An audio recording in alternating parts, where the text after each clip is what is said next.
주께서 옛적에 땅의 기초를 놓으셨사오며 하늘도 주의 손으로 지으신 바니이다. 천지는 없어지려니와 주는 영존하시겠고 그것들은 다 옷같이 낡으리니 의복같이 바꾸시면 바뀌려니와 주는 한결같으시고 주의 연대는 무궁하리이다. 너희는 이전 일을 기억하지 말며 옛날 일을 생각하지 말라. 보라, 내가 새 일을 행하리니 이제 나타낼 것이라. 그런즉 누구든지 그리스도 안에 있으면 새로운 피조물이라. 이전 것은 지나갔으니 보라, 새 것이 되었도다. 새 계명을 너희에게 주노니 서로 사랑하라. 내가 너희를 사랑한 같이 너희도 서로 사랑하라. 아멘. 고마우신 아버지 하나님, 우리에게 2022년 새해를 허락하셔서 오늘 이제 둘째 주일 우리 하나님 앞에 예배자로 세워주셔서 예배케 하시니 감사합니다. 하나님, 우리에게 베푸신 하나님의 은혜와 그 긍휼과 사랑이 어찌 그리 큰지요. 우리로 하여금 그 하나님의 사랑을 더 알게 하셔서 그 사랑의 감격 속에 우리 입을 열어 찬양할 때 우리 온 지체가 하나님을 감격 속에 사랑 속에 찬양할 수 있는 귀한 예배 시간 되기를 원하며, 우리가 드리는 기도가 하나님 앞에 상달되어지고 하나님 기쁨이 되기를 원하고, 또 우리가 다 하나님의 얼굴 앞에서 주의 음성 듣는 듯한 귀한 예배의 시간 되게 인도하여 주시옵소서. 성령께서 시종을 운행해 주시기를 원합니다. 예수님의 이름으로 기원하옵나이다. 아멘. 우리 일어나셔서 찬송가 28장으로 경배의 찬양을 드리도록 하십시다.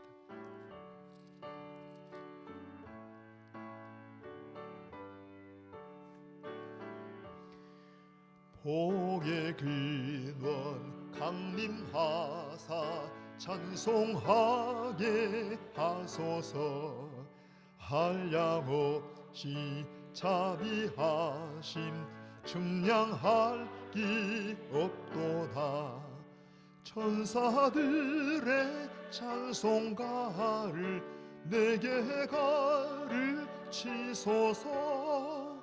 구속하신 그 사랑을 항상 찬송합니다. 주의 크신 도움받아 이때까지 왔으니 이와 같이 천국에도 이르기를 바라네.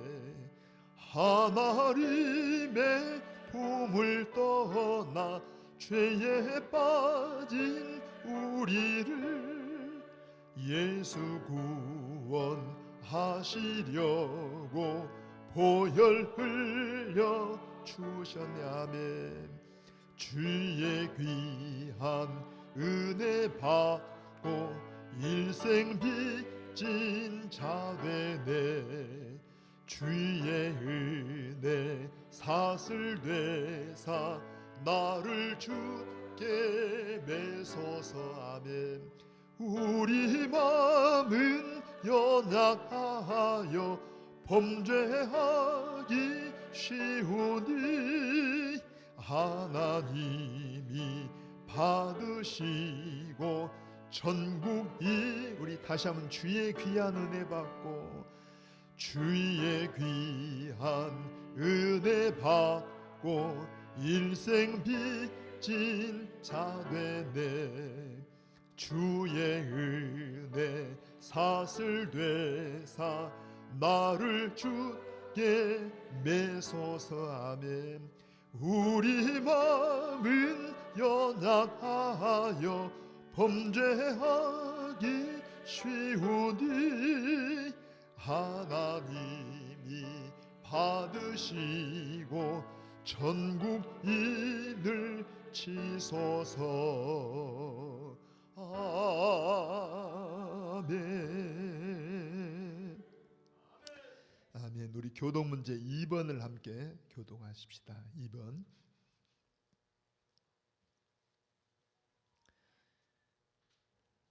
어찌하여 이방 나라들이 분노하며 민족들이 헛된 일을 꾸미는가?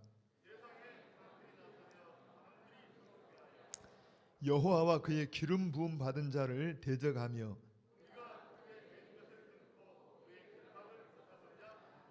하늘에 계신 이가 웃으시며 그때 분을 발하며 진노하사 그들을 놀라게 하여 이르시기를 아멘. 내가 여호와의 명령을 전하노라. 여호와께서 내게 이르시되 같이 읽으십시다. 내게 구하라. 내가 이방 나라를 내 유업으로 주리니 내 소유가 땅 끝까지 이르리로다. 아멘. 우리 한번 오른손을 들고 금년의 표를 같이 고백하십시다. 오직 믿음으로, 오직 믿음으로. 네, 우리 같이 고백합니다. 오직 믿음으로. 아멘. 그대로 우리 신앙을 고백하시게요. 전능하사 천지를 만드신 하나님 아버지를 내가 믿사오며 그 외아들 우리 주 예수 그리스도를 믿사오니 이는 성령으로 잉태하사 동정녀 마리아에게 나시고 본디오 빌라도에게 고난을 받으사 십자가에 못 박혀 죽으시고 장사한 지 사흘 만에 죽은 자 가운데서 다시 살아나시며 하늘에 오르사 전능하신 하나님 우편에 앉아 계시다가 저리로서 산자와 죽은 자를 심판하러 오시리라. 성령을 믿사오며 거룩한 공회와 성도가 서로 교통하는 것과 죄를 사하여 주시는 것과 몸이 다시 사는 것과 영원히 사는 것을 믿사옵나이다.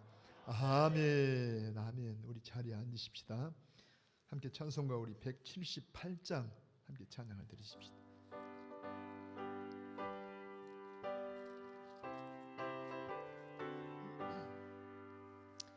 주 예수 믿는 자여 등불을 가지고 신랑을 영접하라. 다 함께 나가세. 주님 오실 때가 되고 밤은 깊어가는데 곧 깨어 예비하라. 주님 속히 오신다. 아멘.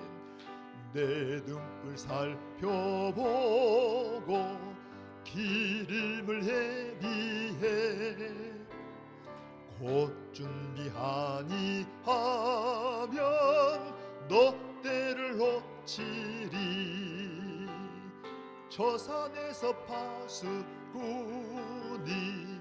큰 소리로 외칠 때 다 할렐루야 불러 주님 나와 맞으라.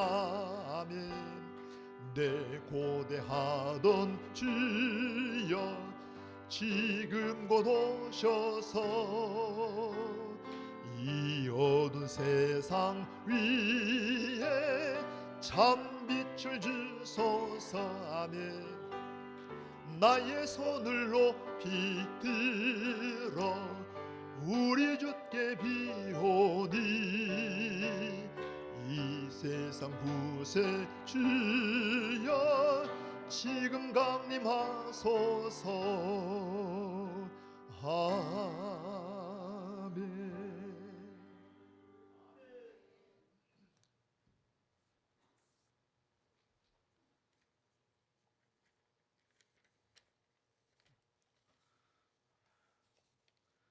복음에는 하나님의 의가 나타나서 믿음에 이르게 하나니 기록된 바 오직 의인은 믿음으로 말미암아 살리라 함과 같으니라. 아멘. 2022년 새해에 오직 믿음으로 이 말씀을 허락하심을 감사드리며 어떤 상황과 현실 앞에 오직 믿음으로 반응하기를 다짐하며 소망 가운데 출발합니다. 은혜로우신 하나님 아버지, 죄로 인해 하나님과 단절되었던 저희들을 불쌍히 여기시사 하나님과 관계를 회복시켜 주시기에 독생자 예수 그리스도를 이 땅에 보내시어 십자가에 죽게 하시고 부활하시어 성령으로 오신 예수님을 믿는 모든 자들에게 구원을 주시고 하나님의 능력됨을 알게 하시어 오직 믿음으로 새 생명으로 거듭나게 하시어 생명의 열매를 많이 맺을 수 있도록 은혜의 성령님 역사하여 주시옵소서. 하나님 아버지, 이 나라 이 민족을 불쌍히 여겨 주시옵소서. 복음을 모르는 자들이 아직도 많습니다. 그들에게 복음을 듣고 알아 믿게 성령님 역사해 주옵시고, 3월 달에 있을 우리나라 대선에도 주님께서 섭리하시어 하나님을 두려움으로 정사를 할 수 있는 자, 하나님의 창조 질서를 지키는 자, 하나님을 경외하며 하나님이 기뻐하시는 자가 이 민족의 지도자로 세워지시게 하시고, 저 북녘 땅에도 하나님께서 일으키시사 새 바람으로 민족이 통일되는 길이 준비되게 하옵소서. 그로 인하여 하나님이 나타내시고자 하시는 주님의 부흥과 새로운 역사가 모든 보이는 세계와 보이지 않는 세계에 일어나는 것을 보게 하옵소서. 교회를 통하여 역사하시는 하나님 아버지, 이 땅에 코로나로 인해 영적으로 침체되어 있는 교회들에게 다시 한번 부흥의 불길이 뜨겁게 타오르게 하여 주시옵소서. 성령의 부흥, 말씀의 부흥, 기도의 부흥, 전도의 부흥의 물길이 타올라 복음이신 예수 그리스도의 이름을 높이 전하며 찬양하며 하나님 아버지를 영화롭게 하기를 원합니다. 주님의 교훈을 따르며 혀로는 천국 언어를 사용하며 하나님의 사랑을 더하는 자들과 교제가 이루어지게 하시고, 교회와 연합하여 합력하여 선을 이루시는 하나님의 뜻을 이루어 나가기를 원합니다. 선교사님들 위해서 기도합니다. 사역하는 선교지역에서 복음을 전하는 데 어려움 없게 하여 주시고, 선교지 곳곳에서 일어나는 영적 전쟁에서 승리할 수 있도록 성령님 함께 하시어 예수님 이름으로 모든 어려움을 이겨내게 하옵시고, 선교사님들과 가족들의 안전도 지켜 주옵시며 생활하기에도 부정함이 없도록 도와주시옵소서. 라파엘 하나님 아버지, 각종 병마와 싸우고 있는 주님의 자녀들에게 치료의 광선을 발하여 주옵시고, 주님께 부르짖을 때 예수님 이름으로 모든 질병이 치유되고 회복되게 하여 주시옵소서. 그리하여 몸이 이전과 같이 건강해져서 사명을 감당케 하시고 살아계신 하나님을 찬양하며 예수님을 증거하는 증인된 삶으로 인도받게 하여 주시옵소서. 능력의 하나님 아버지, 이 시간 말씀을 대언하실 우리 목사님께 성령 충만함과 하늘의 능력을 베풀어 주사 담대하고 능력 있고 권세 있는 말씀이 선포되도록 학자의 혀를 주시옵소서. 말씀을 받는 저희들 마음밭이 옥토밭이 되도록 성령님 함께하여 주옵시고, 아멘으로 하담하는 순간 주님께서 우리를 만나주시고 주님의 뜻을 보여주셔서 우리의 모든 염려와 불안을 주님께 맡기며 우리를 온전케 하시는 예수님만 바라보는 은혜의 시간 되게 하옵소서. 예배를 위하여 준비한 찬양대의 찬양을 통하여 하나님께는 영광이요 함께 드리는 우리에게는 은혜가 되게 하옵소서. 보이지 않는 곳에서 은밀히 섬기는 손길들을 기억하시고 섬김으로 기쁨을 누리게 하옵소서. 오직 믿음으로 세상을 이기기를 원하며 이긴 자를 이로가 되시는 예수 그리스도 이름으로 기도드립나이다. 아멘.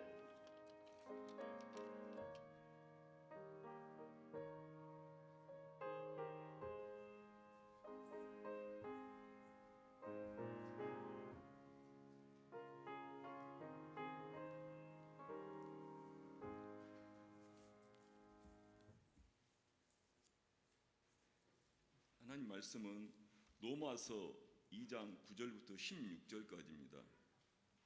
로마서 2장 9절부터 16절입니다. 봉독하겠습니다. 악을 행하는 각 사람의 영에는 환난과 공고가 있으리니 먼저는 유대인에게요 그리고 헬라인에게며 선을 행하는 각 사람에게는 영광과 존귀와 평강이 있으리니 먼저는 유대인에게요 그리고 헬라인에게라. 이는 하나님께서 외모로 사람을 취하지 아니하심이라. 무릇 율법 없이 범죄한 자는 또한 율법 없이 망하고 무릇 율법이 있고 범죄한 자는 율법으로 말미암아 심판을 받으리라. 하나님 앞에서는 율법을 듣는 자가 의인이 아니요 오직 율법을 행하는 자라야 의롭다 하심을 얻으리니 율법 없는 이방인이 본성으로 율법의 일을 행할 때에는 이 사람은 율법이 없어도 자기가 자기에게 율법이 되나니 이런 이들은 그 양심이 증거가 되어 그 생각들이 서로 혹은 고발하며 혹은 변명하여 그 마음에 새긴 율법의 행위를 나타내느니라. 곧 나의 복음에 이른 바와 같이 하나님이 예수 그리스도로 말미암아 사람들의 은밀한 것을 심판하시는 그날이라. 아멘.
아멘.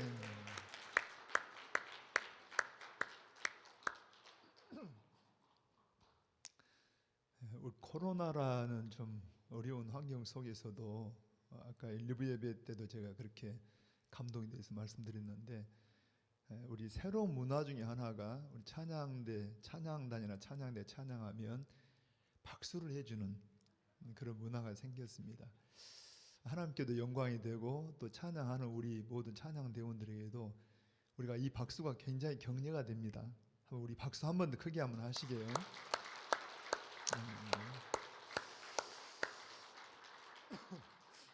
우리 한 번 더 곁에 분들 인사들 하셨죠? 그래도 한 번 더 드릴까요? 사랑합니다. 반갑습니다. 아직 새해 지금 둘째 주인데 아직 벽두입니다. 새해 복 많이 받으시길 바랍니다. 더 건강하시고요. 한 번 더 우리 고백하기에 성령님 오늘 또 함께 해주십시오.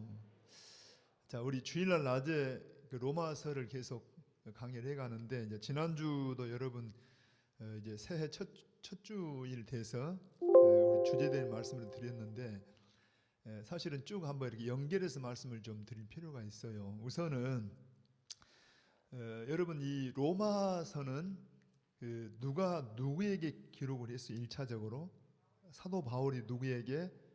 로마에 믿지 않는 사람들이에요? 성도들이에요? 성도들입니다. 그러니까 여러분 로마에 있는 성도들인데 로마의 성도들이 신앙이 좋았을까요? 별로였을까요? 한번 우리 성경을 보시게요. 1장 7절 한번 읽어보십시다. 함께 시작. 로마에서 하나님의 사랑하심을 받고 성도로 부르심을 받은 모든 자에게 하나님 우리 아버지와 주 예수 그리스도로부터 은혜와 평강이 있기를 원하노라. 그러니까 지금 누구에게 편지했다고 해요? 로마에 있는 성도들에게. 근데 그 성도들이 어떤 신앙의 상태에 있냐? 8절 한번 다시 읽어봅니다. 자, 먼저 내가 예수 그리스도로 말미암아 너희 모든 사람에 관하여 내 하나님께 감사함은 너희 믿음이 온 세상에 전파됨이로다. 너희 믿음이 온 세상에 전파됐다는 말은 믿음이 좋은 거예요, 안 좋은 거예요? 좋은 사람들이잖아요. 믿음이 좋은 사람들. 믿음이 좋은 사람들인데 바울이 로마서를 써서 보낼 필요가 있었다는 이야기입니다. 그래서 여러분 오늘 우리 창대 가족들도 믿음이 좋은 줄로 믿습니다. 아멘. 적은 것 보니까 믿음이 좋은 줄로 믿습니다. 좀 스스로 좀 자책이 될까요? 아무튼 우리 믿음이 좋은 줄로 믿고, 그리고 이제 성경의 이 특징은 이런 게 있어요. 제가 지난 주간에 속으로 모임을 가지면서 말씀했지만 한번 제가 다시 한번 설명드릴게요. 여러분 가령 우리가 출애굽에서 이스라엘 백성들이 애굽에서 나와가지고 약 한 달 정도 광야를 들어가서 시내산 밑에 와서 하나님이 거기에서 하나님과 그 백성과 언약을 맺어요. 뭘 맺어요? 언약을. 우리가 흔히 시내산 언약이다 그러는데, 우리가 여러분 결혼할 때도 중요한 게 결혼식이 중요한 게 아니라 결혼식에 뭐가 중요해요? 약속이, 이렇게 서약이 중요하잖아요. 이 약속의 근거에서 때로는 찬물 한 그릇만 떠나도 여러분 그 약속 때문에 그게 의미가 있는 거지, 성대하게 결혼식을 올렸다 해서 의미가 있는 게 아니고 서약 때문에, 약속 때문에. 그러니까 하나님과 이 백성이 약속을 하고, 자 너희가 이 말씀을 순종하면 나는 너희 하나님이 되고 너희는 내 백성이 되리라. 그러니까 아멘 하고 이렇게 약속을 해서, 그래서 언약 백성이 됐는데, 그들에게 이제 언약 백성이 되게 하고 율법을 주십니다. 너희가 이렇게 지켜라, 이렇게 순종해라. 율법을 주고 율법을 가지고 그들이 지키겠다고 약속을 했어요. 하나님이 여러분 출애굽을 한 1세대에게 율법을 줬어요. 그리고 나서 한 40년 동안 광야를 쭉 진행한 다음에 이제 모세가 죽음을 앞두고 있으면서 이스라엘 백성들도 광야를 다 지나왔어요. 이제 가나안 땅을 목전에 두고 있는데, 그때 하나님이 다시, 지금 이 대상들이 누구냐 하면 가나안 1세대가 아니라 2세대입니다. 부모 세대가 아니라 자녀들 세대예요. 그런데 이렇게 말씀하십니다. 하나님이 우리에게 말씀하신 것은 너희 조상들에게, 너희 부모들에게 하신 게 아니라 오늘 나와 너희에게 이 말씀을 하고 있다. 할렐루야. 그러니까 똑같은 말씀인데 똑같은 율법을 말하면서도, 자 우리로 말하면 너희 조상들에게 준 말씀을 내가 다시 설명한다, 이렇게 해야 되는데 그게 아니라 하나님이 오늘 나와 너희에게 이 말씀을 하고 있다. 그러니까 하나님 말씀의 특징은 뭐냐 하면 하나님이 살아계시기 때문에, 지금 로마서도 1차적으로는 사도 바울이 로마에, 지금부터 약 2000년 전에 로마인들에게 쓴 편지지만 이 말씀이 오늘 우리에게 적용한다라면 그 하나님이 오늘 누구에게? 나에게. 입을 열어봅니다. 오늘 나에게 말씀하신다. 할렐루야. 근데 이제 여러분들이 적용한다라면 제가 우리 창원대 교인들을 볼 때 자랑스러워요. 믿음이 좋다 하고 생각을 하는데 이들에게 이 말씀을 쓰고 있다는 이야기입니다. 한번 여러분 참고로 하면 지난주도 이야기했지만은 특별히 로마서 이 말씀 가운데 1장 16절 17절이 굉장히 중요한 것이 이 말씀이 로마서의 키가 되기도 하고 핵심입니다. 이 말씀을 근거로 쭉 적용하고 풀어 설명하는데 한번 여러분 16절 읽어옵니다. 자, 16절 시작. 내가 복음을 부끄러워하지 아니하노니 이 복음은 모든 믿는 자에게 구원을 주시는 하나님의 능력이 됨이라. 자, 거기 한번 들어보세요. 바울이 이럽니다. 나는 이 복음을 내가 부끄러워하지 않는다는 말은 이게 반어법으로 자랑스러워한다는, 나는 복음을 자랑스러워한다. 나는 복음이 너무 자랑스럽다. 왜 자랑스럽냐 하니까 이 복음은 모든 믿는 자에게 뭘 준다고 해? 구원을 주시는 하나님의 능력이다. 그러니까 이 바울은요, 이 복음이 얼마나 자랑스러운지 심지어 죄수 아닌 죄수 모습으로 왜 여러분 아그리빠 왕이나 이 총독들 앞에서 재판을 받으면서도 담대하게 이럽니다. 여러분 지금 제가 이 쇠사슬에 매여 있는 거 외에는 여러분이 다 나와 갔기를 원합니다. 얼마나 자랑스럽고 얼마나 긍지가 있든지 여러분 죄수 신분으로 있으면서도 여러분 다 나처럼 되세요. 나처럼 되세요. 감옥에 있으면서도 항상 기뻐합시다. 찬송합시다. 감사합시다. 여러분 그렇게 믿은 게 바로 이 복음 때문에 그랬어요. 이 복음 때문에, 이 예수님 때문에. 할렐루야. 사실 이 말씀을 하게 된 배경이 지난주 이야기했지만 17절 한번 읽어봅니다. 진짜 왜 자랑스럽냐 하니까 또 복음에는 뭐가 나타났다고 해? 하나님의 의가 나타나서 믿음으로 믿음에 이르게 하나니 기록된 바 오직 의인은 뭘로? 믿음으로 말미암아 살리라. 근데 이 말씀이 얼른 조금 와닿지 않으면 여러분 그 밑에 18절과 17절은 서로 비교가 되는 말씀이에요. 자, 이 18절은 원래 창세기 3장 이후의 모든 인간들 이 세상이 어떤 상태에 있냐, 그러니까 하나님의 진노가 쏟아지고 있다 그럽니다. 하나님의 진노가 나타난다. 하나님의 심판이 나타나고 있다 그래요.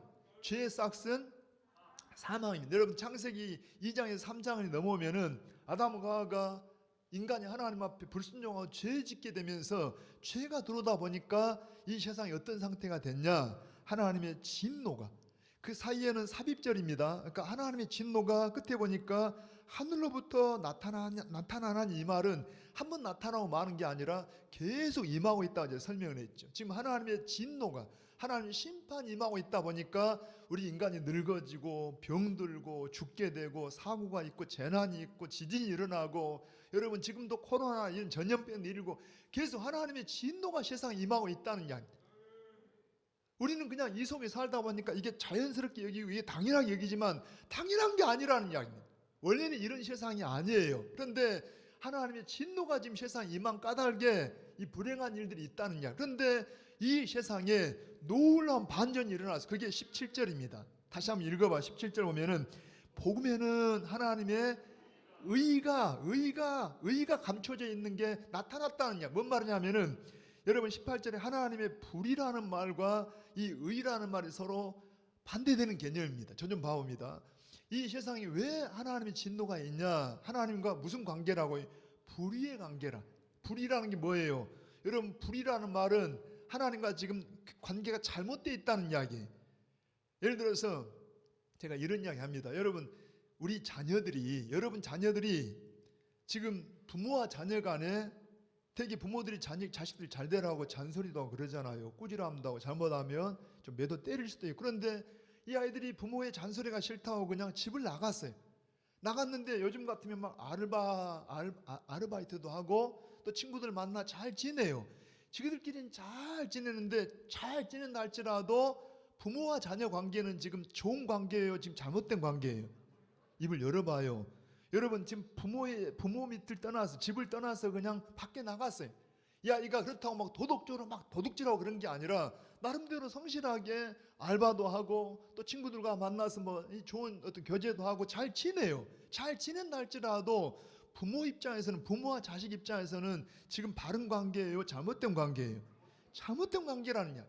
마치 꼭 그와 같이 우리가 하나님 떠난 상태에서 지금 우리끼리는 도덕적이고 윤리적으로 잘 산다 할지라도 원래 이 세상은 하나님이 창조하셨습니다. 우리도 하나님이 지으셨다니까요. 하나님이 지으셨고 하나님이 주인이신데 하나님과 관계가 잘못되어 있어요. 그러면서 우리끼리는 잘 살고 있다고 이거 당연하다고 여긴다는 이야기. 그걸 우리는 불의라 해요. 하나님과 지금 잘못되어 있는 관계다. 그래서 세상에 뭐가 임하고 있다고 해요. 진노가 임하고 있다. 좀 입을 열어보세요. 이게 왜냐하면은 자꾸 입을 말하는 거다고 그냥 가만 듣다 오면은 그냥 저도 앉아 듣기만 하면은 잠아요. 자꾸 입을 열어서 그냥 고백도 해보시고 틀려도 괜찮아요. 그러니까 틀려도 오히려 틀리면 나중에 더 기억을 합니다. 다시 한번요.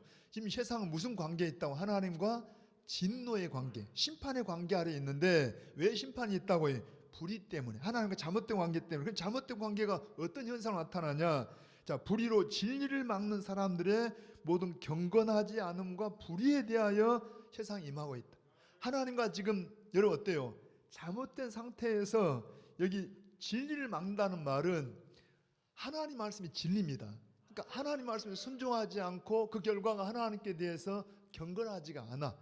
그리고 사람들에 대해서 도덕적으로 불의해. 우리가 다 자기 욕심을 따라 살다 보니까 여러분 양심적으로 산다고 해도 우리 안에는 욕심 때문에 관계가 불의해. 그러니까 이런 현상 때문에 다 뭐라고 해? 하나님의 심판이, 하나님의 진노가 지금 나타나고 있다. 그 모든 원인은 하나님과의 관계가 잘못되어 있다. 그런데 여러분 놀랍게도 복음 안에는 새로운 관계가 있는 게 뭐냐니까 의가 들어있다는 의. 이 문제를 해결할 수 있는 키가 거기 있다는 이야기입니다. 복음이 뭐예요? 예수님입니다. 복음이 바로 예수님의 십자가와 부활, 그 속에 바로 하나님 관계를 해결할 수 있는 유일한 길이 그 속에 있다는 이야기입니다.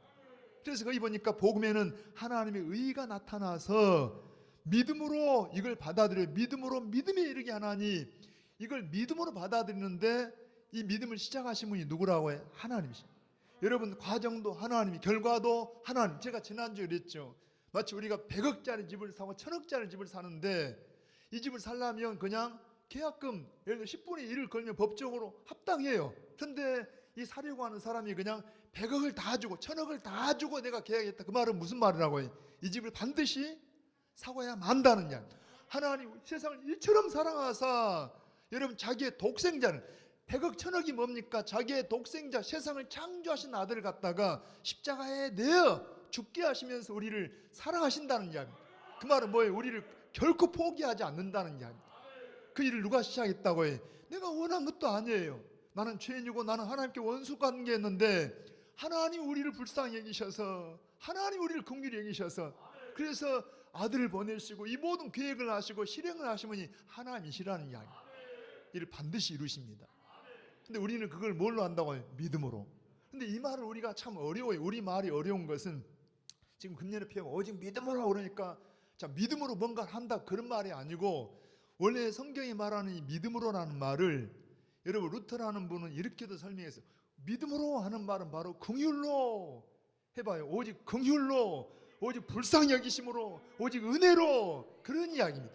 내가 뭘 하는 게 아니라 하나님이 그냥 우리를 불쌍히 여기시고 하나님의 긍휼로 여러분 우리를 건져주고 지금도 인도하시고 앞으로도 우리가 그분의 긍휼로 인도하신다는 이야기. 그러니까 여러분들이 믿음으로 오니까 내가 믿음을 뭘 합니다가 아닙니다. 절대 그게 아니라 여러분 우리가 믿음으로 구원을 받는 것도 누구 은혜라고 해? 하나님의 은혜요 하나님의 선물이라고 말씀하시잖아요. 할렐루야입니다. 그래서 진짜 그 은혜를 안다라면 원래 이 17절의 배경은 지난번에 여러분 하박국 3, 4장에 나온 내용이라 했잖아요. 하박국이 갈등을 하다가 하나님 앞에 이게 어떤 의미가 있냐고 물어봤더니 하나님 그럽니다. 하박국에게 딱 기다리고 있는데 오직 의인은 믿음으로 말미암아 살리라. 자 시작. 오직 의인은 나의 의인은 믿음으로 말미암아 살리라. 무슨 말을 했어요? 전쟁이 일어나든지 전염병이 일어나든지 무슨 일이 있어도 여러분 하나님은 좋으신 분입니다. 하나님은 선하십니다. 하나님 나를 나보다 더 잘하시고 나를 나보다 더 사랑하십니다 하는 사실을 신뢰하고 아까 뭘 보면 안다고 해? 우리 같은 경우는 더군다나 십자가에 달리신 아들 되신 예수님 바라볼 때 하나님 나를 얼마나 잘하시고 사랑하시는지. 할렐루야. 그래서 여러분 하박국은 그랬어요. 그 말씀을 듣고 그 속에서 깨닫고 나니까 여러분 그 어려운 상황 속에서도 여전히 어렵지만은 이런 고백을 하잖아요. 비록 무화과 나무가 무성하지 못하며 포도나무에 열매가 없으며 감람나무에 소출이 없으며 밭에 먹을 것이 없으며 우리의 양이 없으며 외양간에 소가 없을지라도 나는 여호와로 말미암아 즐거워하며 나의 구원의 하나님으로 말미암아 기뻐하리로다. 주 여호와는 나의 힘이시라. 나의 발을 사슴같이 하사 나를 나의 높은 곳으로 다니게 하시라. 원래 이 말의 뜻은요, 시기온옷이라는 곡에 맞춰든 이 말은 막 크게 찬양하면서 막 춤을 추며 찬양한다는 야, 미친 거지요. 아니 생각을 해봐요. 전쟁이 나도 지금 여러분 하박국 시대는 유대 나라가 바벨론에 망하기 직전입니다. 전쟁이 나도 나는 먹을 것이 없어도 나는 우리의 양도 없고 재산이 없어도 나는 춤을 추며 찬양할 수 있다. 왜냐하니까 하나님이 우리와 함께 하시기 때문에. 우리 시편에 그랬잖아요. 시편 91편에 보니까 지존자의 은밀한 곳에 거하고 전능자의 그늘 아래 사는 자여, 너는 여호와를 대해서 뭐라고 한다고 해? 여호와는 나의 피난처요 나의 요새요 나의 의리하는 하나님이라. 이렇게 말할 때 하나님께서 우리에게 대해서 뭐라고 합니까? 여러분 전염병이 이 어떤 전쟁 속에서 수만 명이 수천 명이 쓰러져도 하나님 우리와 함께 하신다는 거예요. 담대하시길 바랍니다. 그러니까 진짜 예수님을 믿는다라면 여러분 어떤 환경이 어려워도 막 춤출 수 있다니까요.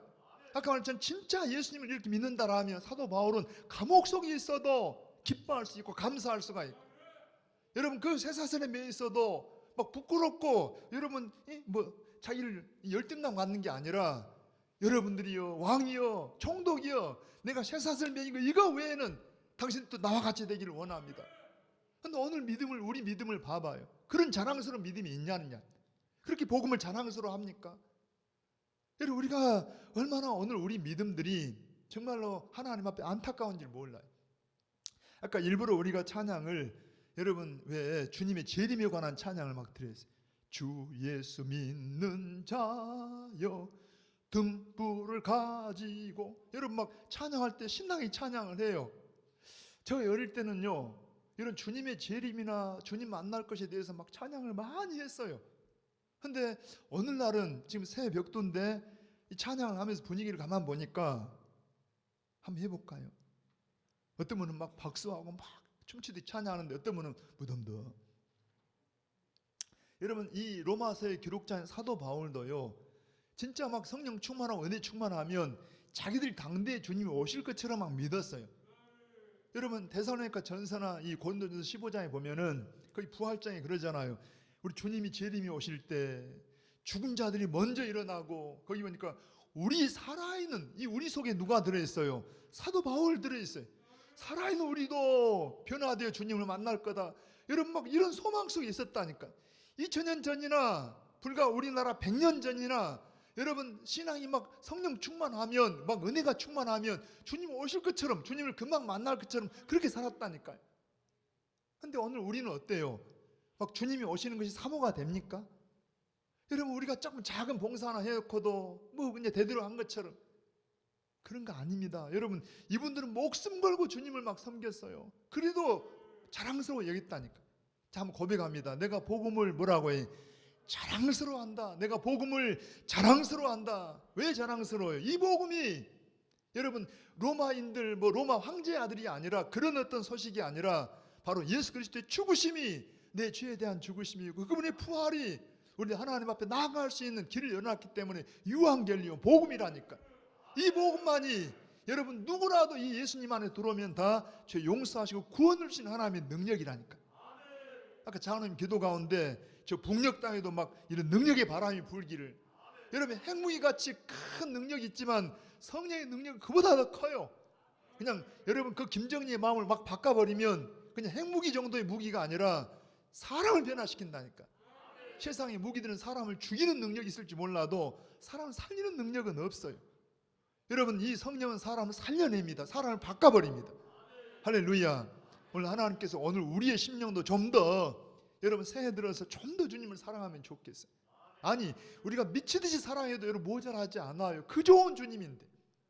한번 읽어봅니다. 여러분 아까 말씀처럼 이 로마에 있는 성도들이 쓴 편지인데 제가 좀 오늘은 다시 한번 잠깐 좀 과거 이 복습을 하면은 1장 후반부에 보니까 왜 복음이 필요한 걸 말하면서 이방인들의 이 죄를 이야기하잖아요. 거기 보니까 모든 세상 사람들이 하나님을 알 만한 것이 분명히 있는데, 제가 자꾸 이제 이런 비유를 들어서 좀 유치하긴 하지만 여러분 봐봐요. 하나님 만든 이 세상을 봐봐요. 얼마나 놀랍고 크고 아름다운지. 근데 그건 놔두고라도 저는 제가 자꾸 우리 얼굴 가지고도 한번 생각을 해보는 얼굴. 하나님이 얼마나 신묘막측하게 만들어 놨는지. 비가 옵니다. 자, 머리에 뭐가 있어요? 머리카락이 있어요. 비가 떨어지면 머리카락이 딱 차단해. 해가 쨍쨍 쬐입니다. 머리카락이 온도를 조절합니다. 이게 없다고 생각해봐. 미안합니다. 없는 분도 계시는데. 비가 막 쏟아지고 여름 막 햇빛이 쏟아지고 얼마나 괴롭잖아요.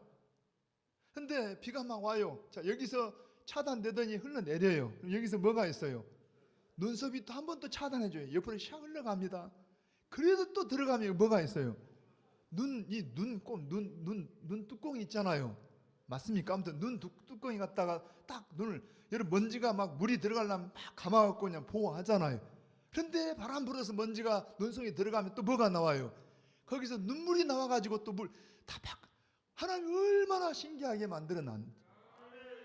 아멘 안 하는 사람들은 하나님이 코를 갖다 거꾸로 만들어. 그쵸? 한번 상상을 해. 코가 거꾸로 나왔다고 생각해봐요. 비가 오면 이러고 다녀요.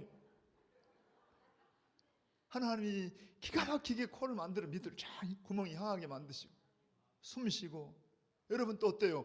코만 갖고 또 모자나게 입을 만들어서 숨도 쉬고 입으로 음식을 먹는데 생각해보라니까요. 이빨을 똑같지 않잖아요. 앞니빨로 음식을 딱 잘라내면 송곳니가 쫙 찢어내면 어금니가 막 벗어가지고 이게 얼마나 신기해요. 다 어금니고 다 송곳니면 뭐가 되겠어요? 모양도 이상하고 여러분 먹는 것도 힘들겠잖아요. 그리고 그 정도 해갖고 또 집어넣으면 이걸로 안 돼요. 위에서 막 위액이 나와갖고 막 또 여러분 이 소화를 시켜내고. 하나님이요 얼마나 신기하게 얼마나 신묘막창이 만들어. 그런데도 하나님을 알 만한 것이 분명히, 여러분 이걸 우리 부모가 만들었을까요? 여러분이 만들었습니까? 부모가 만들었으면 이렇게 안 만들어요. 한 180 정도 이상 크게 얼굴도 아주 그냥. 부모가 만든 거 아닙니다. 하나님이 인간을 만드셨어요. 분명히 알만하게 만들어 놨는데 우리가 하나님을 인정하지도 않고 지성이 타락하다 보니까 하나님 대신 우상을 만들고. 여러분 그렇잖아요. 여러분 집에서 우리 왜 애완용 개나 고양이 같은 이렇게 동물들을 기르잖아요. 그런데 요즘은 정말 동물들을 많이 기르지요. 그런데 예를 들어서 그 동물들을 기르지 못하고 버리게 되면 뭐라 합니까? 유기견이라는, 유기했다 버렸다 그러는데, 여러분 지금 하나님이 인생들을 버려버리니까 어떤 상태에 있냐? 사람들이 우상을 막 하나님처럼 섬기고 있고 지성이 타락하니까, 감정이 타락하니까 어떻게까지 변했다고 해.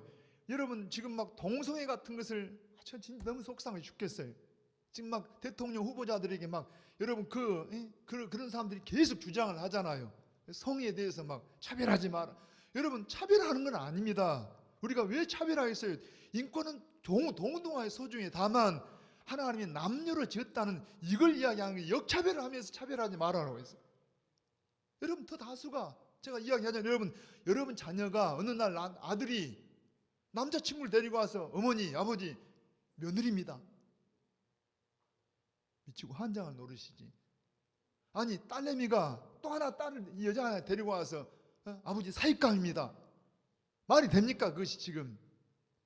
여러분 세상이 하나님을 여지없이 대적하는 그런 사상들로 자꾸 하나님을 지금 부인하고 대적하려고 하는 세상입니다. 그러니까 여러분 그 나중에 뭐가 된다고요? 동성애에 빠지게 되고, 유럽은 동성애 정도가 아니라 가축하고, 이거 말도 안 되는, 여러분 그런 일까지 인간이 할 수 없는 짓까지 한다니까. 그리고 나아가 의지가 타락되니까 우리 안에 뒤에 봐봐요. 수많이 열거된 죄들이 막 있어요. 그러니까 이런 일을 우리가 뉴스를 들어봐요. 사람들이 뭐라 합니까? 여러분 한번 1장 마지막 절 한번 읽어봅니다. 1장 시작. 그들이 다 즐거워서 이 같은 일을 행하는 자는 사형에 해당한다고 하나님께서 정하심을 알고도, 보세요. 여러분 지금 우리가 뉴스를 듣다가 부모가 자식을 버렸다, 자식이 부모를 해쳤다, 뭐 사람이 전혀 모르는 사람을 가서 막 그냥 쫓아다니면, 이런 말 들으면서 뭐라 합니까? 말세네. 아이고 이런 일이. 그 말이 무슨 말이에요? 여러분 정상적이지 않다는 이야기입니다. 여기도 보세요. 이런 일을 하는 사람은 다 하나님 앞에 사형에 해당된다. 그 말이 그 말입니다. 그렇게 해놓고도 자기들은 뭐합니까? 똑같은 짓, 비슷한 짓을 한다는 이야기. 이게 세상이에요. 이렇게 우리 뉴스 들으면서 그러잖아요. 여러분, 예수 믿는 사람들은 그래도 그런 걸 보면서 저건 아닌데 막 그래서 그러니까 그렇게 말하고 있는데 2장이 딱 넘어오면서 바울은 그럽니다. 믿지 않는 이방인들이 그런다 할지라도 문제는 믿는 여러분들.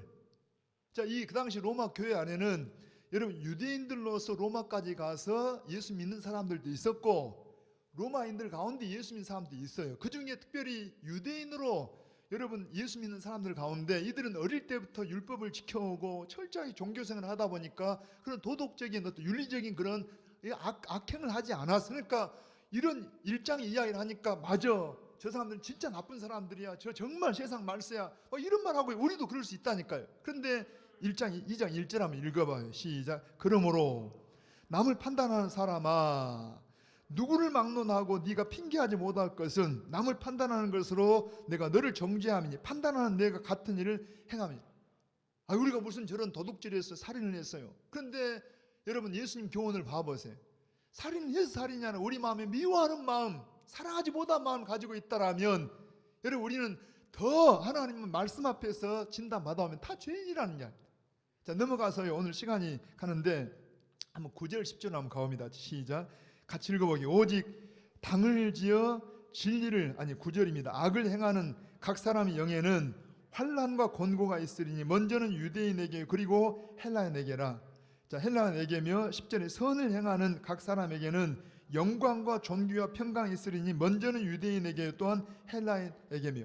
자, 여러분 유대인과 헬라인이라는 말은 그 당시에 마치 우리가 수천 명이 있어도 딱 둘로 나누면 남자 여자 하듯이 그 당시에 그냥 많은 사람 가운데 딱 둘로 나누면 유대인과 헬라인, 유대인과 이방인 나누는데, 다시 말하면은 유대인도 이방인도 여기 보면 각 사람이라는, 모두가 다 그렇게 둘로 나누는데 하나는 악한 사람이 있고 또 하나는 선한 사람이 있어요. 9절은 악에 대해서, 10절은 선에 대해서 이야기하는데 여러분 선악이 뭡니까? 여기서 말하는 선악은 윤리가 아닙니다. 잘 들어보세요. 선악은 항상 하나님과의 관계. 아까 제가 이야기했잖아요. 이 집을 나간 아이가 여러분 자기들끼리는 잘 지내요. 자기들은 선하다고 생각하는데 부모가 볼 때는 악한 거라는 이야기입니다. 여러분 하나님 우리를 창조하셨습니다. 근데 그분을 주인으로 여기지 않고 그분을 나의 아버지로 여기지 않는다라면 영적인 불효라는 이야기입니다. 악한 거예요. 근데 이렇게 말합니다. 한번 여러분 다시 한번 9절 한번 봐보세요. 자, 악을 행하는 각 사람의 영에는 뭐가 있다고요? 환난과 곤고가 있다. 환난이라는 말은 막 누른다는 이야기. 여러분 봐봐요. 우리가 하나님 앞에 좀 이렇게 잘못하면 눌리는 게 있잖아요. 부담되고 마음이 막 눌려. 거기에 곤고라는 말은 정말 고통스러움이 있어요. 그런데 이 말이 실감이 안 되면 10절은 반대 개념입니다. 10절 한번 읽어봐요. 같이. 선을 행하는 각 사람에게는 뭐가 있다고요? 영광과 존귀와 평강이, 특별히 평강. 봐보세요. 우리가 선을 행한다는 말은 뭐라고 해요? 하나님 우리 아버지로 모시고, 우리가 진짜 하나님을 알면 뭐라고 해요? 하나님을 영화롭게 하고 감사하고, 이게 뭐예요? 이게 선입니다. 하나님을 영화롭게. 되게 우리 마음에는요 죄성이 있어가지고 예를 들어서 회사에 나가도 윗사람들을 우리가 되게 많이 험담해요, 존경해요. 아니 그냥 속으로만 이야기하세요. 되게 우리가 윗사람들을 많이 막 씹잖아요.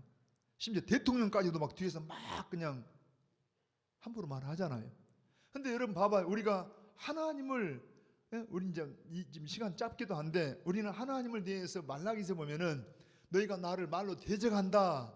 근데 유대인들은요 우리가 언제 대적했습니까? 몰라요. 근데 하나님은 말로 나를 대적한다랍니다. 우리가 얼마나 하나님을 대적하는지 모르는데 거꾸로 하나님을 막 높여봐요. 하나님이 나를 존중히 여긴 자를 나도 존중히 여기고 나를 경멸히 여기는 자를 나를 멸시하는 자를 경멸히. 여러분 봐봐요. 하나님을 높여봐요. 하나님 감사합니다, 사랑합니다 그러면 주인 되신 하나님 우리를 높여준다니까요. 하나님을 존중히 여기는 자를 나도 뭐라고 존중히 여기고 하나님 높여주셔요. 또 반면에 거기 보니까 하나님이 영광과 존귀와 그런 사람 뭐가 임한다고? 평강이. 또 읽어봐요. 한번 11절 12절 갑니다. 이는 하나님께서 외모로 사람을 취하지 아니하심이라. 12절에 무릇 율법 없이 범죄한 자는 또한 율법 없이 망하고 무릇 율법이 있고 범죄한 자는 율법으로 말미암아 심판을 받으리라. 13절입니다. 하나님 앞에서는 율법을 듣는 자가 의인이 아니오 오직 율법을 행하는 자라야 의롭다 하심을 얻으리니 조금 생각하면서 읽어오면은 이게 뭔가 모순 같아요. 뭔 말이냐면은 분명히 하나님은 뭘로 우리가 산다고 해? 믿음으로. 자, 믿음의 반대는 뭐라고 해? 행위라 그랬죠. 안 믿는다는 게 아니라 행위가 아니고 믿음이다, 은혜다, 긍휼이다 그랬는데 여기 보니까 율법을 행함으로 의롭다함을 받는다. 한번 여러분 다시 한번 3장 28절로 한 번만 더 가봅니다. 3장 28절. 자, 시작. 그러므로 사람이 의롭다 하심을 얻는 것은 율법의 행위에 있지 않고 믿음으로 되는 줄 우리가 인정한다. 뭘로 된다고 해요? 믿음으로. 분명히 믿음으로 했는데 오늘 본문에 보니까 율법을 행함으로 의롭다함을 얻는다. 무슨 말입니까? 맞아요. 실제로는 율법을 정확하게 행한다라면 그 사람은 의롭다고 여김 받을 수 있어요. 율법을 정확하게 그런데 문제는 율법은 특징이 뭐냐면 모든 율법을 항상 지켜야 돼. 예를 들어서 여러분 봐봐요. 우리가 저 감옥에 교도소에 누가 가 있어요. 여러분 이 나라의 법을 다 어겨서 간 거예요. 한두 가지를 잘못해서 간 거예요. 한두 가지를 잘못한 것 때문에 간 거예요. 그러니까 율법의 특징은 그런다니까. 모든 율법을 항상 지켜야 한다니까요. 그런데 모든 율법이 몇 가지든가요? 저는 잘 모르는데 학자들이 그럽니다. 성경에 나와 있는 율법을 개수로 쉬니까 613가지래요. 제가 613가지 4가지 숫자도 모르고 여러분 율법을 다 제대로 알지도 못하는데 어떻게 율법을 지키겠어요? 아니 내가 안다 한들 알기 전에 벌써 나는 율법을 어겼다는 이야기. 수없이 어겼고 아니 내가 알아 다 지켰다 할지라도 어느 한 가지 어기면 나는 여전히 죄인이라는 거예요. 그러니까 율법 갖고는 여러분 하나님 설 수가 있다고 없다고 해요? 없다는 이야기입니다. 그럼 좋아요. 그러면 율법이 없는 이방인들은 뭘까요? 한번 다시 한번 읽어봐요. 여러분 한번 13절 다시 읽어봅니다. 12절부터 무릇 자, 율법이 없이 범죄한 자는 또한 율법 없이 망하고 무릇 율법이 있고 범죄한 자는 율법으로 말미암아 심판을 받으리라. 그래 놓고 여러분 한번 14절로 내려가면은 가로가 쳐져 있잖아요. 자, 가로. 이 가로는 자 읽어봐. 율법 없는 이방인이 본성으로 율법의 일을 행할 때에는 이 사람은 율법이 없어도 자기가 자기 율법이 되나니. 그러니까 이 말이 뭔 말입니까? 여러분 율법을 갖지 않은 이방인들은 자, 율법이 없으니까 나는 저 좀 봅니다. 예를 들어서 법이 없어요. 법이 없는데 사람을 죽였습니다. 자, 여러분 사람을 죽이지 마라 하는 법이 없는데 사람이 죽였어요. 그럼 죄가 죄인 거예요? 죄 아닌 거예요? 법으로 말하면 죄 아니지만은 이 사람이 죄가 없다고 할까요? 여러분 예를 들어 사람을 죽이면 안 된다는 사형에 대한 법이 없는데 사람을 죽이면 죄가 안 될까요? 아니라는 이야기입니다. 우리 안에 다 뭐가 있어요? 여러분 양심이라는 게 있어가지고 사람을 죽이면 돼요? 안 돼요? 안 된다는 걸 안다는 이야기. 아무리 법이 있고 없고를 떠나서 쉽게 말하면 우리 안에 율법이 없다 할지라도 문자의 율법이 없다 할지라도 우리 안에 새겨진 율법, 그 양심이 있다는 양심. 한번 다시 한번 14절 15절 한번 그 부분 이야기입니다. 즐거웁니다. 자, 율법 없는 이방인이 본성으로 율법의 일을 행할 때는 이 사람은 율법이 없어도 자기가 자기의 율법이 되나니 이런 이들은 그 양심이 증거가 되어 그 생각들이 서로 혹은 고발하며 혹은 변명하여 그 마음에 새긴 율법의 행위를 나타내느니라. 거기 한번 들어옵니다. 대개 율법의 또 하나 특징은 이런 게 있어요. 여러분 사람이 여러분 누가 잘못하면은 막 말하잖아요. 막 말해. 다른 사람이 잘못하면 막 지적을 해. 여러분 성경에도 율법주의자들은 대개 바리새인들은 누가 잘못하면 막 이야기를 해. 저 죄인 것 같지 않고 저 세리 같지 않고 막 비교하고 저주하고 비난을 해. 여러분 막 고발합니다. 그런데 자기를 누가 지적하면 뭐라 합니까? 변명을 해요. 이게 율법의 특징입니다. 그러니까 여러분 자 성문만 문자로 되어 있는 율법 안에 있는 유대인들도 마찬가지고 율법이 없다고 해서 이방인된 우리도 양심이 뭐라고 해? 다른 사람 말은 잘해요. 집사님 들어봐. 누가 이랬다니까 막 이랬다니까. 그런데 누가 자기를 말하면 뭐라 한다고 해? 그래 맞아. 나는 당신이 말한 것보다 훨씬 죄인이야. 이렇게 말합니까? 변명을 합니까? 변명을 한다는 그걸 보니까 우리 안에 다 뭐가 있다는 거예요. 새겨지지 않았지만 내 안에 다 법이 있다는 이야기입니다. 결국 무슨 말이에요? 여러분 율법을 다 지켜가지고 의인 된다는 말은 있다고 없다는 거예요. 그런 사람은 없다는 이야기입니다. 여러분 지금 3장 20절까지 계속 죄에 대한 이야기를 할 수밖에 없는데 뒤에가 뭐라 합니까? 의인은 없나니 하나도 없다는 이야기. 유대인도 이방인도 다 하나님 앞에는 죄인이라는 이야기입니다. 그런데 오늘 본문에 보시면은요 그 죄인에 대해서 하나님이 가만둔 게 아니라 반드시 뭐가 있냐니까 심판이라는 게 심판이 뭐가 있다고 해? 심판이 있어요. 여러 번 이야기합니다. 심판에 대해서. 자, 그런데 한번 오늘 결론이기도 하고 가장 중요한 게 16절이에요. 자, 시작. 곧 나의 복음에 이른 바와 같이 하나님이 예수 그리스도로 말미암아 사람들이 은밀한 것을 심판하시는 그날이라. 우리는 바로 그 심판의 날을 생각하고 살아야 되는데, 오늘 여러분 제가 서두 읽잖아요. 하박국이나 사도 바울이나 루터나 특별히 하박국은 막 아무리 환경이 어려도 여러분 진짜 의인 믿음으로 산다라면 뭐 한다고 해요? 춤을 추고 산다니까. 사도 바울은 감옥에 가도 뭐라고 해요? 기뻐하고 막 감사하고 찬양하고, 심지어 제수 신분으로 이렇게 있어도 당당하고 자랑스럽게 나는 복음을 자랑스러워해요. 예수님을 자랑합니다. 그럼 그렇게 할 수 있는 이유가 뭐냐니까 첫째는 이겁니다. 여기 보면은 바울은 그래요. 복음을 말하면서 나의 복음이라 합니다. 누구 복음이라고 해요? 오늘 다 입을 열어요. 누구 복음? 여러분 우리 복음도 아니에요. 나의 복음입니다. 나의 예수님입니다. 나의 하나님입니다. 이 복음이 나의 하나님, 나의 복음, 나의 예수님. 그러니까 여러분 우리가 왜 이런 긍지가 없고 왜 당당하지 못하냐? 예수님이 나의 복음, 나의 예수님이셔요. 바울은 그래요. 바울은 최소한 예수님이 나의 복음이다, 나의 예수님이다. 근데 우선 이 복음이라는 말은 우리가 쭉 문맥을 따라오면은 예수님을 말하기도 하지만 여기서는 이 복음은 넓은 의미에서 하나님의 모든 말씀을 다 말해. 그러니까 나의 이 하나님 말씀이 누구 말씀이라고 해? 나의 말씀이고 나의 복음이라는 이야기입니다. 이걸 열어옵니다. 여러분 한 번 더요. 우리 창대 가족들, 저는 여러분들이 정말 자랑스럽게 주님 앞에 서기를 원해요. 그러면 뭐라고? 바울처럼 고백해봐요. 우리도 부족하지만 바울도 처음부터 바울 아닙니다. 여러분 아브라함도 처음부터 그런 아브라함이 아니었다 그랬잖아요. 우리도 다 과정 중에 있어요. 그래도 말씀이 들어가서 믿음이 자라면 여러분 바울처럼 아브라함처럼 될 수 있다니까. 지금 그런 훈련을 하고 있는 겁니다. 입을 열어옵니다. 시작. 무슨 복음이라고 해? 나의 복음이라고. 이게 왜 나의 복음이냐? 두 번째 생각할 것은 거기 보니까 여러분 심판하는데 누가 심판한다는 거예요? 성경을 제대로 읽어봐요. 천천히. 16절 시작. 곧 나의 복음에 이른 바와 같이 하나님이 예수 그리스도로 말미암아 사람들이 은밀한 것을 심판해. 자, 누가 심판한다? 예수 그리스도가. 아니 지금도 하나님이 나오네. 다시 한번 성경 정확하게 읽으세요. 자, 나의 복음과 심판주가 누구라고 해? 원래는 하나님이 심판하셔야 되는데 예수님이 십자가 지신 걸 공로로 해서 심판의 권세를 아들에게 맡겼다는 이야기입니다. 그러니까 지금 예수님이 심판을 해. 자, 한번 봅니다. 한번 죽는 것은 그 위에는 뭐가 있다고 해? 입 좀 열어봐요. 제발 입 좀. 이 우리 입 아니라니까. 다시 한번 죽는 것은 정해져 있고 그 위에는 뭐가 있다고 해? 심판이 있는데 여러분 유대인도 이방인도 다 죄인이라 심판을 받아야 되는데 우리가 자 죽어요. 심판을 받기 위해 딱 섰는데 유대인도 죄인이고 나도 죄인이고 죄인으로 딱 섰는데 고개를 싹 들어보니까 심판하신 분이 누구라고 해? 예수님이 거기서 예수님이. 그래서 나의 복음이에요. 여러분 예수님이 계신다는 말이 무슨 말입니까? 자, 심판주로 예수님 계시니까 무조건 막 그냥 덮어준다는 말이 아니라 내가 예수 믿는다는 것이 무슨 말이에요? 나는 죄인인데 예수님이 나의 죄 때문에 십자가에 죽으시고 저주를 받으신 걸 내가 믿습니다 하고 그분을 영접했다는 이야기입니다. 그러니까 그분이 심판주지만 나의 신랑이에요. 신랑.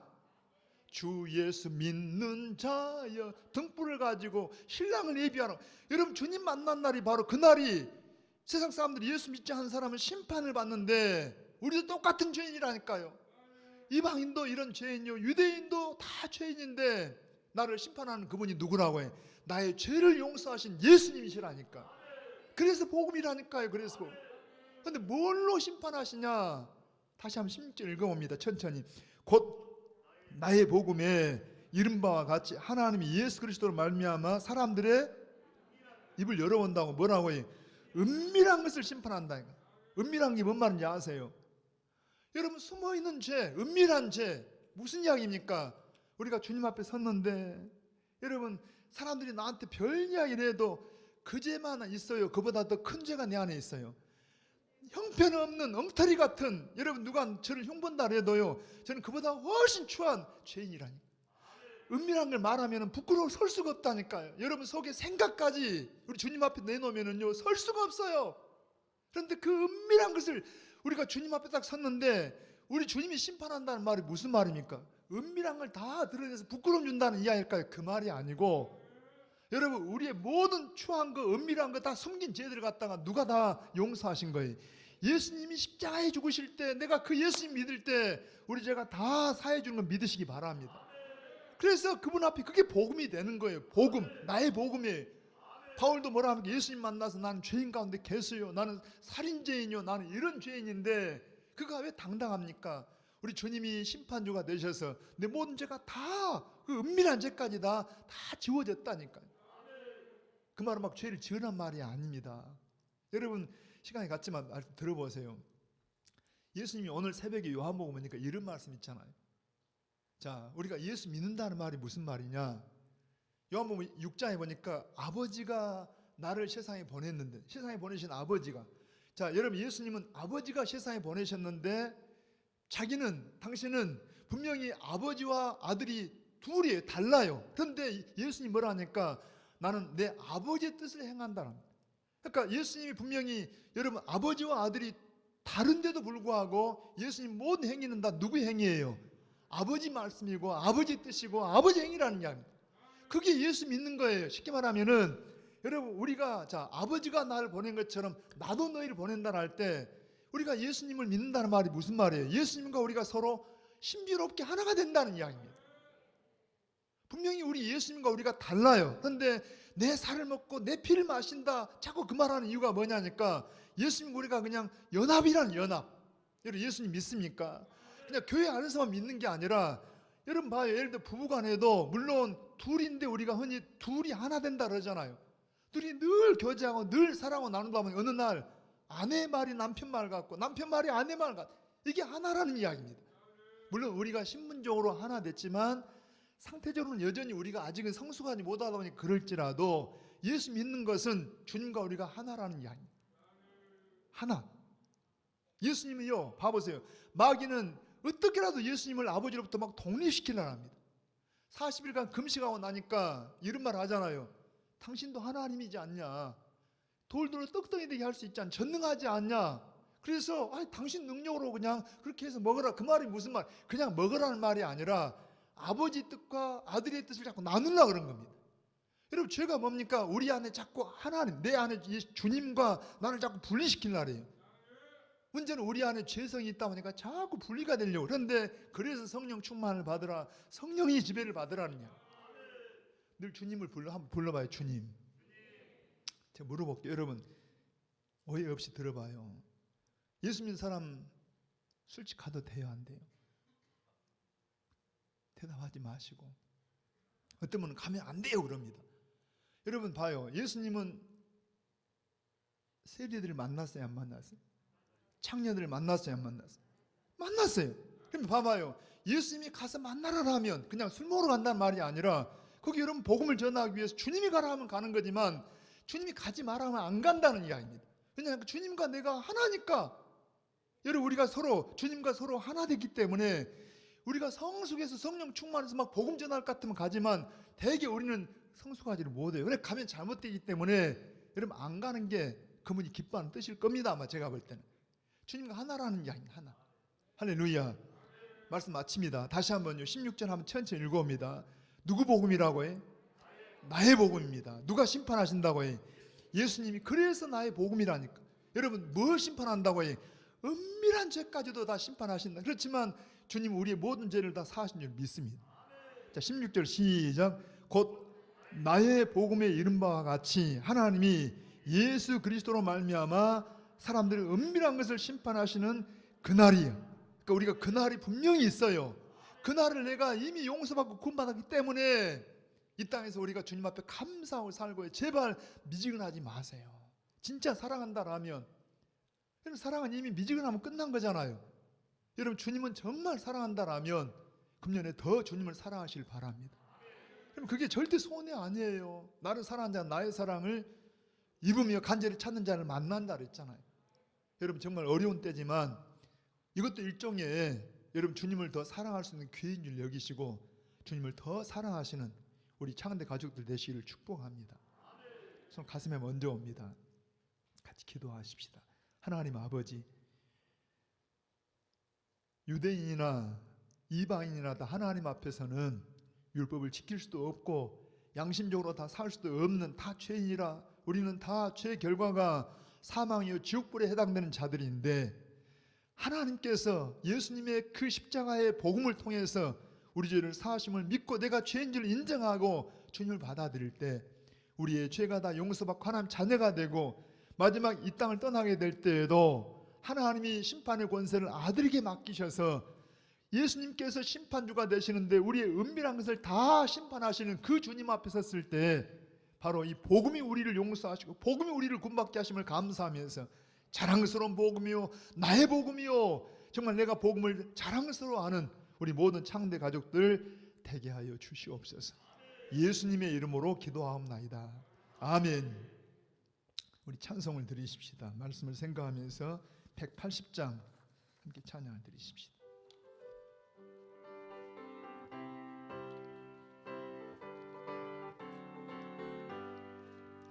하나님의 나팔 소리 천지 진동할 때에 예수 영광 중에 구름 타시고 천사들을 세계 만국 모든 곳에 보내어 구원받은 성도들을 모으리. 나팔 불 때 나의 이름 나팔 불 때 나의 이름 나팔 불 때 나의 이름 부를 때에 잔치 참여하겠네. 아멘. 무덤 속에 잠자는 자 그때 다시 일어나 영화로운 부활 승리 얻으리. 주가 택한 모든 성도 구름 타고 올라가 공중에서 주의 얼굴 배우리. 나팔 불 때 나의 이름 나팔 불 때 나의 이름 나팔 불 때 나의 이름 부를 때에 잔치 참여하겠네. 주님 다시 오실 날 항상 기도하고 깨어 있어서 기쁨으로 보좌 앞에 우리 나가서도록 그때까지 참고 기다리겠네. 아멘. 나팔 불 때 나의 이름 나팔 불 때 나의 이름 나팔 불 때 나의 이름 부를 때에 잔치 참 나팔 불 때 나팔 불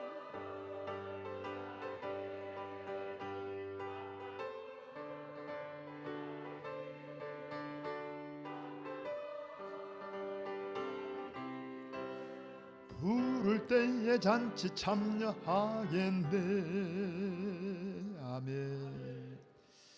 우리 귀한 가족들을 제가 한번 소개 한번 드릴게요. 우리 정성태 집사님, 김명화 집사님, 예 반갑습니다. 한번 좀 잠깐 일어나 보실래요? 두 분 우리 크게 환영 한번 박수 한번 하십시다. 사랑. 반갑습니다. 자리 앉으십시오. 감사합니다. 우리 교회 소식란을 여러분 잠깐 참고해 보십시다. 우리 귀한 가족들 환영하고 오늘 오후 예배 후에 결산과 예산 심의를 위한 공동회의가 있습니다.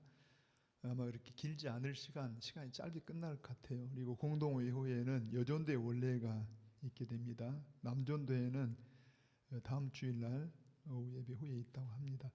아래 우리 함께 기도 부탁드리고 있는데 우리 여러 환자들이나 병량한 우리 식구들 위해서 내 가족이라고 여기시기로 한 번만이라도 쭉 좀 읽어보시고 지금 임신 중에 있는 분들이나 출산한 가정들 위해서 좀 기도해 주십시오. 여러분 그 되게 이렇게 좀 회복 중에 또 이렇게 좀 어려운 분도 계시고 그러는데 우리 가족이라고 여기시고 기도 부탁을 드립니다. 자 기도하겠습니다. 우리 한번 늘 기도하지만 몸이 불편하신 분들은 당체에 손을 얹고 기도하시게 저랑 같이 기도하십시다. 감사하신 아버지 하나님, 참으로 우리 공로가 아니고 무슨 우리의 의로움 때문이 아니라 하나님의 긍휼하심이 하나님의 은혜가 우리에게 임하여 우리에게 선물로 믿음을 주셔서 오직 믿음으로 오직 은혜로 긍휼로 우리가 하나님 앞 죄 용서를 받고 자녀가 되고 이제는 하나님의 진노나 심판의 대상이 아니라 하나님의 은혜의 대상이요 심지어 우리가 어려움 만날지라도 합력하여 선을 이루게 하시며 하나님은 우리를 우리보다 더 잘하시고 우리를 우리보다 더 사랑하시되 아들까지 우리에게 내주시고 우리를 사랑하신 아버지 하나님 감사합니다. 오늘도 사랑하는 우리 창대 가족들 정말 이 복음을 자랑스럽게 여기게 하시고 예수님을 정말로 자랑스럽게 여기게 하시고 참으로 예수님을 정말 많은 사람들에게 나누고 전하여 이 복음의 통로가 되게 하시고 생명을 건져내는 저희가 되게 하여 주시옵소서. 사랑하는 귀한 가족들을 우리와 한 가족 되게 하시니 감사합니다. 예전에도 주님을 참으로 신실하게 섬겨 오셨지만 하나님 우리와 함께 주님을 섬기면서 하나님의 은혜와 위로가 더 넘치게 하시고 더욱더 이전보다 성령 충만하고 말씀 충만하여 정말 주님이 보내신 분들로 주님의 영광을 위해 사는데 모자람이 없도록 축복하여 주시옵소서. 이 시간도 주님의 은혜를 감사하고 우리의 마음을 다해 귀한 예물을 드리는 가정들 손길들 위해 복을 주셔서 우리가 어려운 때를 살지만 우리 능력이나 우리의 재주가 아니라 하나님의 기이하신 도우심으로 저들을 인도해 주시기를 원합니다. 다시 한번 우리 병량한 성도들, 우리 임산부들, 출산한 가정들 주의 크신 손으로 만져주시고 아버지 하나님 그리 아니하셔도 주님을 섬기지만 이 일을 통해서 하나님의 살아계심을 더 놀랍게 체험하고 우리 주님을 더욱더 사랑하는 우리 모든 가족들 되게 해주시기를 원합니다. 한 주간 동안도 하나님 주의 손으로 우리를 붙잡아 주셔서 악한 어둠의 권세들, 전염병 이런 것들이 우리를 건드리지 못하도록 하나님 생명 싸기로 품어주시기를 원합니다. 감사하옵고 예수님의 이름으로 기도하옵나이다. 아멘. 지금은 우리의 생명이신 구주 예수 그리스도의 은혜와 사랑하는 우리 아버지 하나님의 크신 사랑과 성령님의 우리 중에 함께 하심이 사랑하는 주의 백성들, 저들의 가정들, 자녀들, 생업들 가운데와 이 광주 땅, 이 민족 가운데 영원히 함께 하시기를 간절히 축원하옵나이다. 아멘.